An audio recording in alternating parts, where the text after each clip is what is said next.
Everyone, my name is Jyoti Rana and I am assistant professor in St. Andrews Institute of Technology and Management.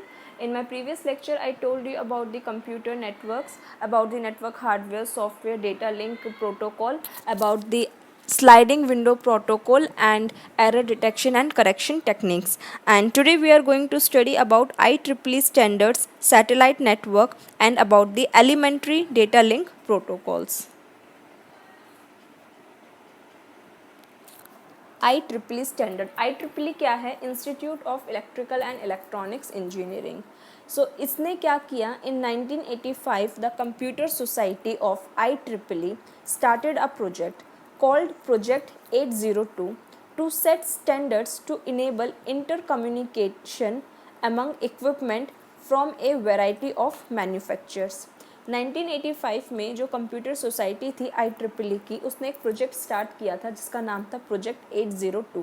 उसमें उसने कुछ standards को enable किया था जिसको कि हम यूज़ कर सकते हैं मतलब कम्युनिकेशन के लिए अमंग वेराइटी ऑफ मैन्युफैक्चरर्स में. लाइक डिफरेंट मैन्युफैक्चरर्स के साथ में हम कम्युनिकेट कर सकते हैं, डिफरेंट कंपनीज़ के साथ में हम काम कर सकते हैं, उनके इक्विपमेंट्स को हम यूज़ कर सकते हैं. तो उसके लिए जो कंप्यूटर सोसाइटी थी IEEE की, उसने एक प्रोजेक्ट स्टार्ट किया था जिसका नाम था project 802. The IEEE has divided the data link layer into 2 सब लेयर्स. अब उसने जो डेटा लिंक लेयर थी, IEEE ने जो डेटा लिंक लेयर थी उसको 2 सब लेयर्स में डिवाइड कर दिया था जिसका नाम था logical link control LLC and media access control MAC. IEEE has also created several physical layer standards for different LAN protocols. इसके अलावा उसने LAN प्रोटोकॉल के लिए भी कुछ स्टैंडर्ड्स को डिफाइन किया था. सबसे पहले लॉजिक लिंक कंट्रोल LLC क्या है? The IEEE project 802 models take the structure of an HDLC frame and divide it into 2 sets of functions. One set contains the end user portion of the HDLC frame, the logical address, control information and data. These functions are handled by the IEEE 802.2 logical link LLC protocol. Then we have media access control. Media access control MAC. ये क्या करता है? MAC sublayer resolves the contention for the shared media. It contains synchronization, flag, flow and error control specifications necessary to move information from one place to another, as well as the physical address of the next station to receive and route a packet. The IEEE 802 standard comprises a family of networking standard that covers the physical layer specification of technologies from Ethernet to wireless. इसने जो technologies को use किया था inter communication के लिए, वो 2 types की varieties में फॉल करती थी, एथरनेट से लेके वायरलेस तक. IEEE 802 is subdivided into 22 parts that cover the physical and data link aspects of networking. The better known specifications include 802.3 Ethernet, 802.11 Wi-Fi, 802.515 Bluetooth and etcetera. ये सब टेक्नोलॉजीज़ उसने यूज़ की हैं इंटर कम्युनिकेशन के लिए between different equipments from a variety of manufacturers के लिए. ये है IEEE स्टैंडर्ड. बेसिकली क्या है कि IEEE स्टैंडर्ड जो Indian institute of Electrical and Electronics engineering है, उसके अंदर जो कंप्यूटर सोसाइटी है उसने कुछ रूल्स सेट किए, कुछ स्टैंडर्ड सेट किए with the help of which कि वो कम्युनिकेट कर सकती हैं बिटवीन डिफरेंट कंपनीज़ के साथ में, डिफरेंट मैन्युफैक्चरर्स के साथ में. उसके लिए उन्होंने कुछ प्रोटोकॉल्स यूज़ किए. देयर आर टोटल 22 प्रोटोकॉल्स, ठीक है, जो कि वाईफाई, ब्लूटूथ, एथरनेट, इंटरनेट, इन सब के अकॉर्डिंग कैसे काम करते हैं.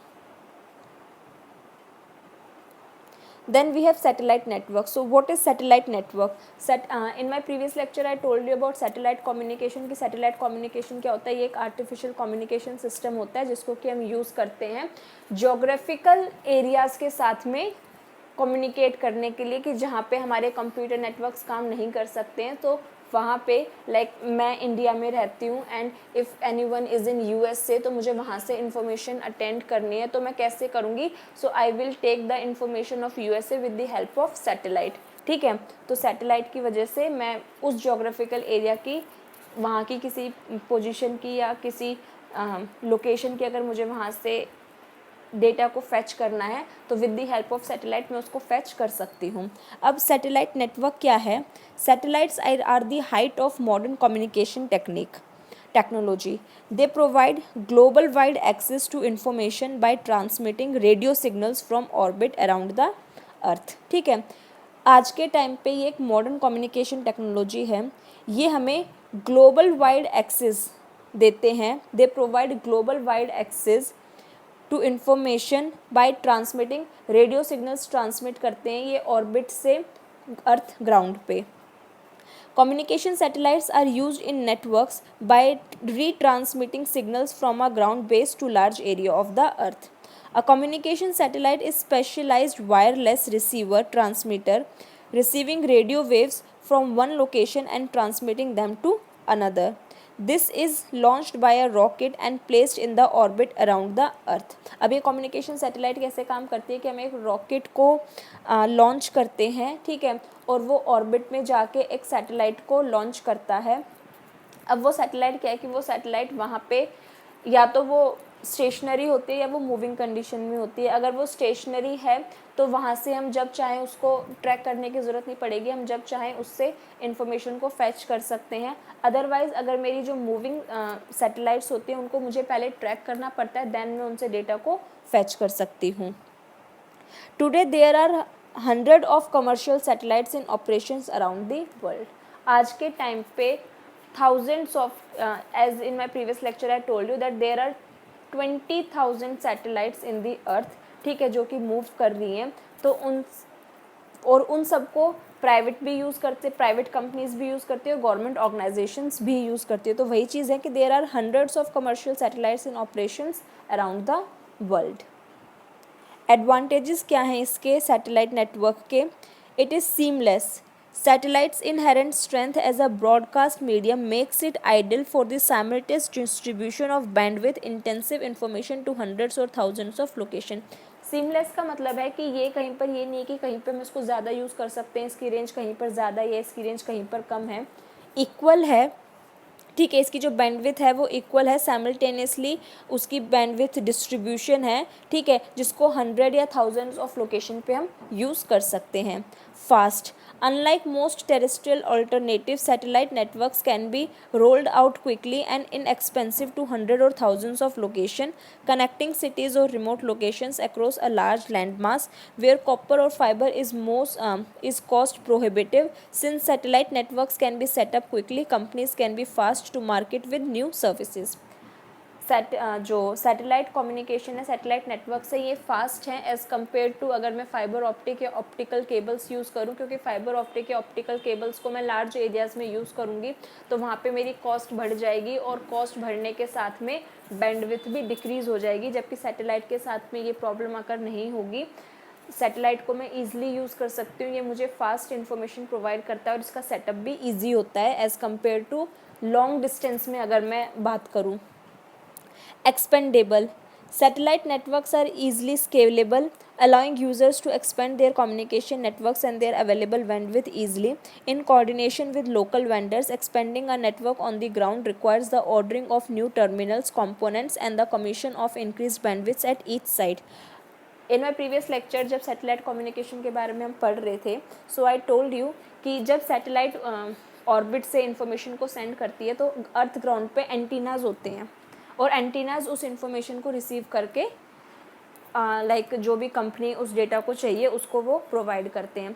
सो ये हमारी क्या है एक्सपेंडेबल है. एक्सपेंडेबल का मतलब क्या है कि जस्ट मुझे एक एंटीना को सेटअप करना है उस सैटेलाइट के अकॉर्डिंग, उस सैटेलाइट के बेस स्टेशन के अकॉर्डिंग मुझे एंटीना का सेटअप करना है और वो मुझे मतलब जो इन्फॉर्मेशन वो बाकी एंटीनास को प्रोवाइड करेगी वो उस एंटीना को भी, वो एंटीना भी उस इन्फॉर्मेशन को फैच कर सकता है। और अगर एक कंपनी है, अगर एक कंपनी के जैसे 5 एंटीनाज अदर लोग, जैसे इंडिया में कोई सैटेलाइट है, इंडिया की कोई सैटेलाइट है और उसके इंडिया में 5 जगह एंटीनाज हैं, लाइक एक मुंबई में, एक दिल्ली में, एक चेन्नई में, एक बेंगलोर में, एक पुणे में है, ठीक है। बट वो चाहती है कि वो हरियाणा में भी उसी कंपनी का एक और लाइक उसने उसके नेटवर्क को एक्सपेंड करना चाहती है और हरियाणा में भी वो एक कंपनी को सेटअप करना चाहती है उसी कंपनी की जो ब्रांड है। लाइक एक कंपनी है सैमसंग के नाम से, ठीक है, और वो हरियाणा में भी उसका सेटअप करना चाहती है, ठीक है।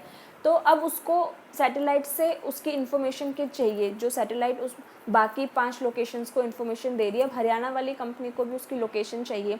तो उसके लिए क्या करना पड़ेगा कि उसको हरियाणा में जस्ट एक एंटीना सेटअप करना पड़ेगा जिसका कि जो बेस स्टेशन है वो बाकी 5 एंटीनास के अकॉर्डिंग काम करता है, उस सैटेलाइट के अकॉर्डिंग उसकी फ्रिक्वेंसी एंड बैंड है, ठीक है। तो जो उसका बैंड होगा वो सैटेलाइट के अकॉर्डिंग होगा एंड हरियाणा वाला जो एंटीना होगा वो भी सेम इन्फॉर्मेशन फैच कर सकता है जो मेरे बाकी एंटीनास फैच कर रहे हैं। तो ये ईजिली हम सैटेलाइट का जो नेटवर्क है उसकी जो बैंडविड्थ है वो बहुत हाई है, तो उसको हम ईजिली एक्सपेंड कर सकते हैं। The only thing we know कि उसका बैंड क्या है, वो किस बैंड पे काम कर रही है, फ्रिक्वेंसी क्या है उसकी, बैंड क्या है उसकी, रेंज क्या है। अगर पर्टिकुलर किसी कंपनी के लिए कोई सैटेलाइट काम कर रही है तो वो कंपनी अपना एंटीना या अपना नेटवर्क किसी भी लोकेशन पे सेटअप करके उस पर्टिकुलर सैटेलाइट से इंफॉर्मेशन को फैच कर सकती है। Flexible satellites can be easily integrated to complement, augment or extend any communication network, helping overcome geographical barriers, terrestrial network limitation and other constraining infrastructure issues. Flexible है, different geographical areas पे हम इसको use कर सकते हैं। Satellite है, orbit से बाहर काम कर रही है, तो इसमें यहाँ की वेदर कंडीशंस मैटर नहीं करती हैं, ठीक है। Then we have universal. Satellite communications are available virtually everywhere. A small constellation of satellites can cover the Earth's entire surface, and even the reach of the single satellite is far extensive than what any terrestrial network can achieve. Universally हम satellites को use कर सकते हैं।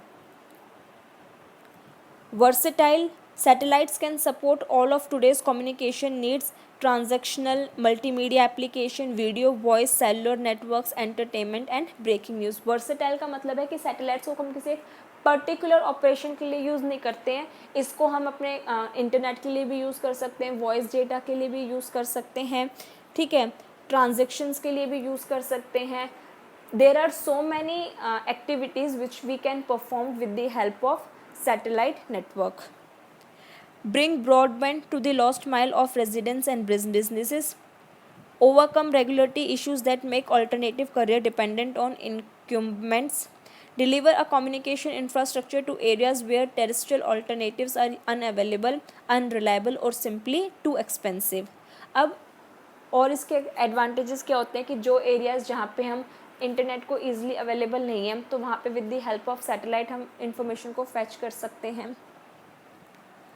Regular issues जो ground issues हैं या फिर जो वेदर कंडीशंस की वजह से जहाँ पे हम इंटरनेट नहीं है, नेटवर्क की कनेक्टिविटी नहीं है, वहाँ पे हम with the help of satellite information को फैच कर सकते हैं।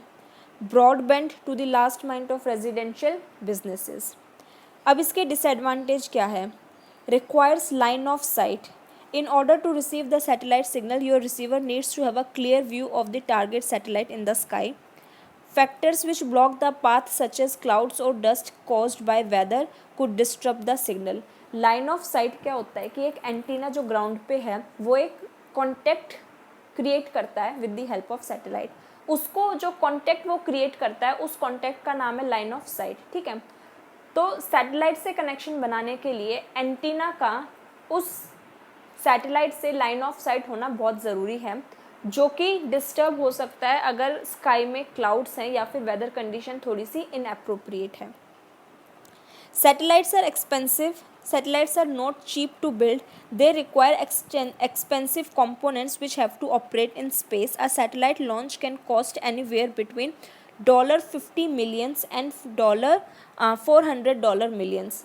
इसका सबसे बड़ा डिसएडवांटेज ये भी है अगर हमें स्मॉल ऑपरेशंस के लिए या फिर स्मॉल ऑर्गेनाइजेशंस के लिए हम सैटेलाइट को यूज़ कर रहे हैं तो वो बहुत एक्सपेंसिव होती है।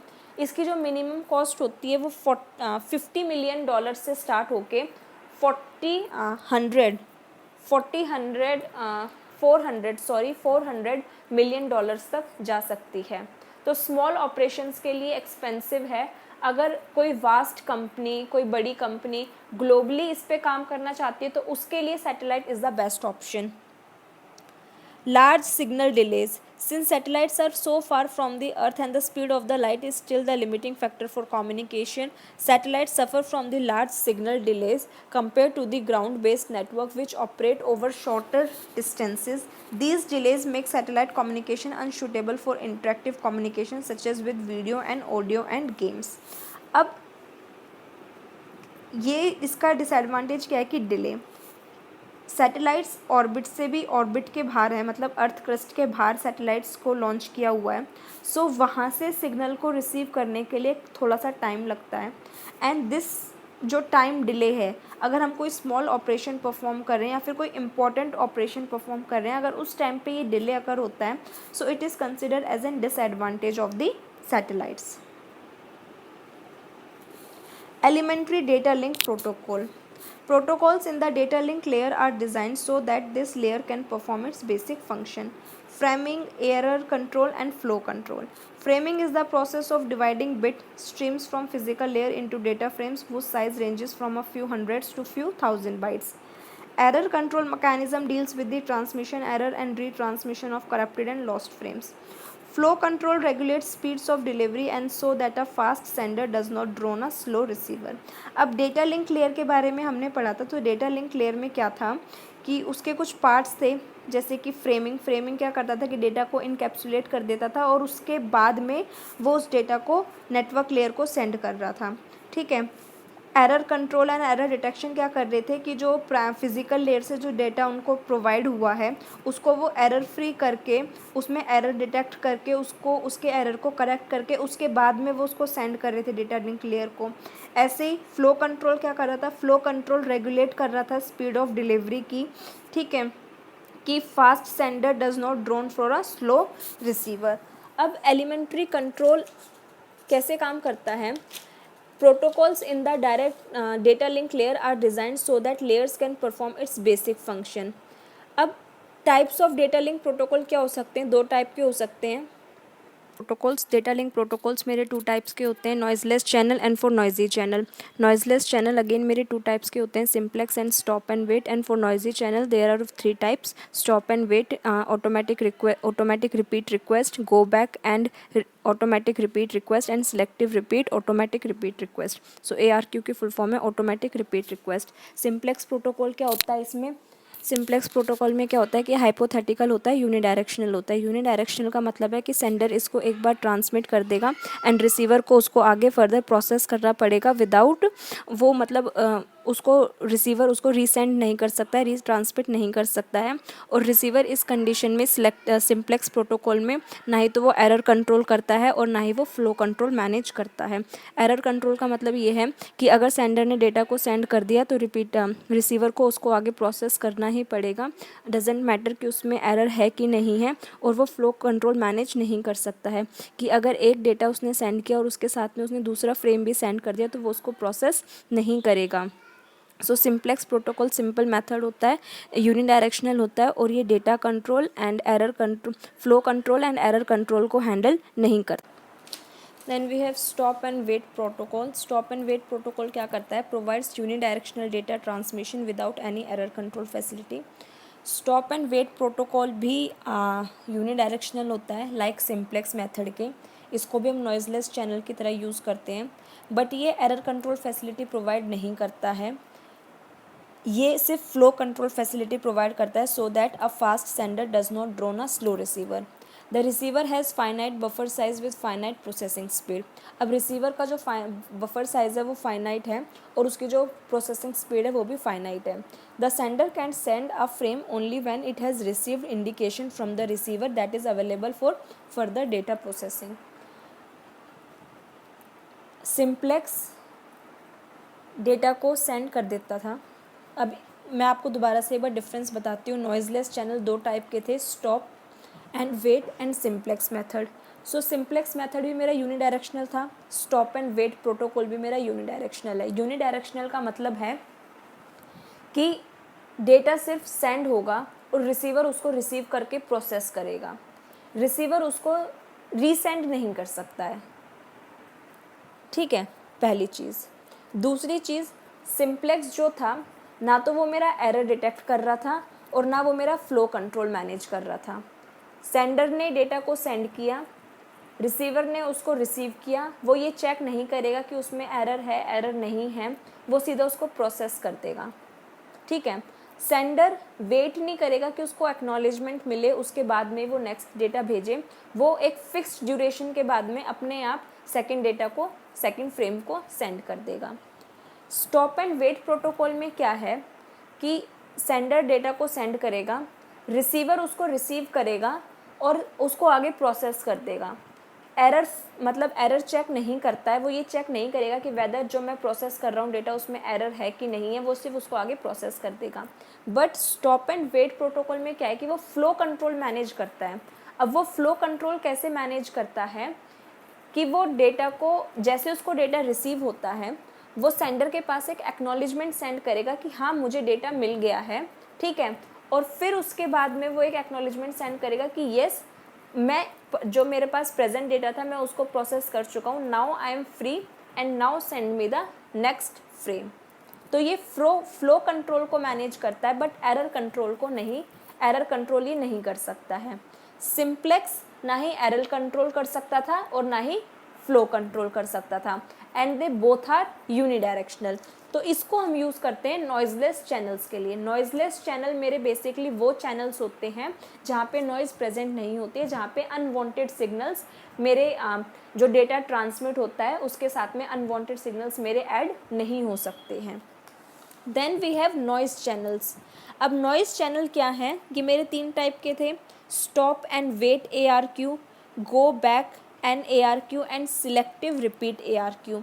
अब स्टॉप एंड वेट ARQ क्या है? ARQ क्या है? Automatic repeat request. अब ये कैसे काम करता है? It is a variation of stop and wait protocol with added error control mechanism and appropriate for noisy channel.